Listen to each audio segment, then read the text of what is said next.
and regions for the news where you are. But from the 10 o'clock team, it's good night. Thanks, Rita. Good evening. Welcome to the Late Look North.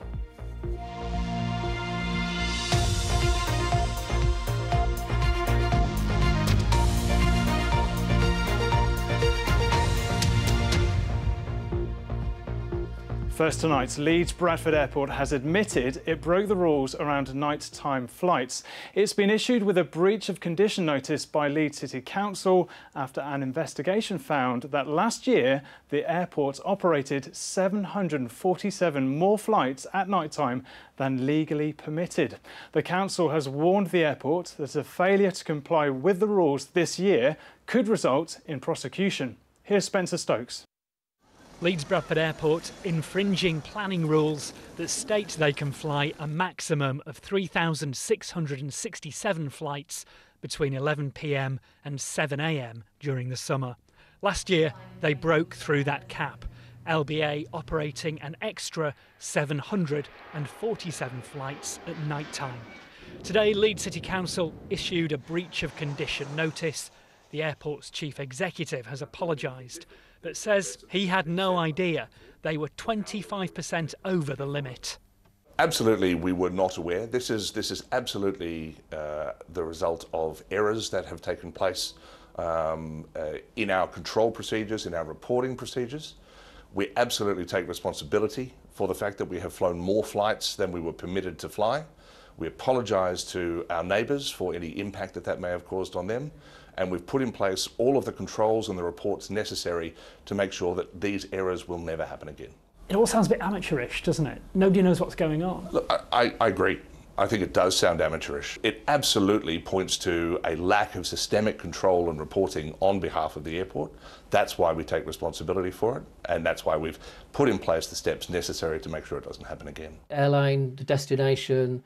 The original complaint about night flights being exceeded was brought by the Group for Action on Leeds Bradford Airport, who carefully monitored flights last summer. They say increased night flights are detrimental to public health through pollution and noise. Everybody in Gallup is understandably very happy with the results and the outcome, but we're being vigilant because, according to our independent monitoring, the airport are on track to breach again this year. So we will continue in our campaign until we're sure that the conditions are being abided by.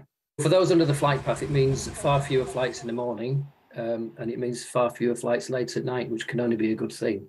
To customers, it might look like Leeds Bradford is good at setting rules, parking restrictions, but not very good at following them. That could appear to be somewhat arrogant. If someone comes into the airport and parks incorrectly and receives a fine, if you've done that, pay the fine.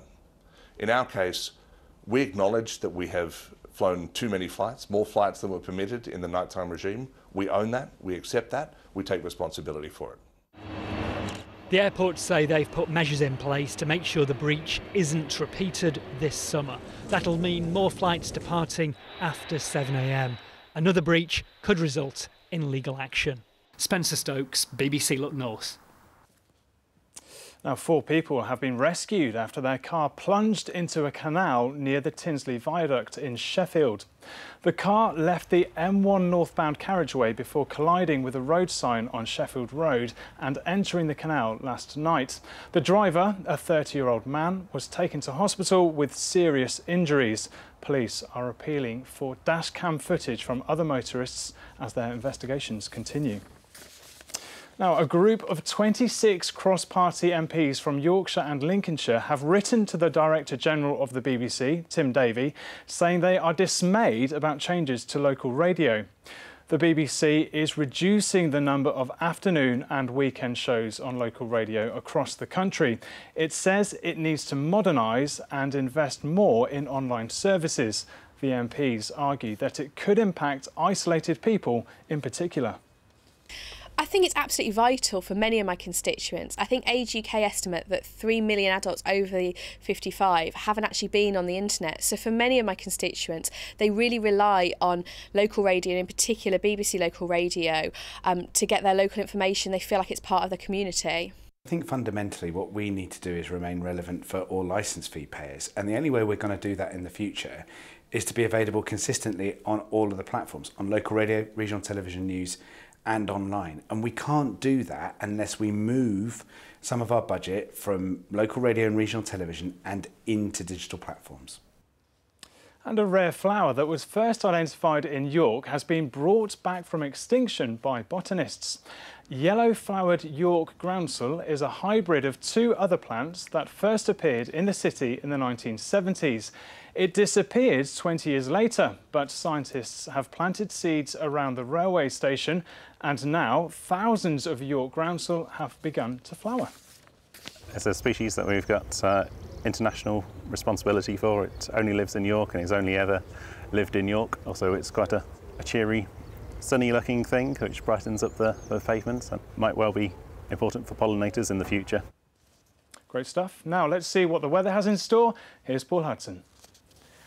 Well, thanks very much. Good evening. We've had a lot of cloud today. It's been cold as well, but tomorrow we should see more breaks developing later in the day with some sunshine and high pressure just beginning to move away. And this will allow a change of type this weekend. Warmer, more humid, but there could well be showers and thunderstorms breaking out, especially later in the weekend. All a long way off, of course. At the moment, we're seeing cloud thickening once again.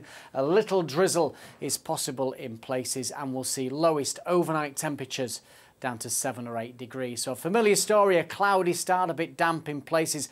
Otherwise, it's dry. But into the afternoon, as I say, a better chance of some breaks coming through, especially in western areas, some sunshine. But once more, some spots further east could stay cloudy all day. But in the brighter west, temperatures should eventually reach 18 or 19 degrees. Thursday and Friday, cloudy start, some sunshine later.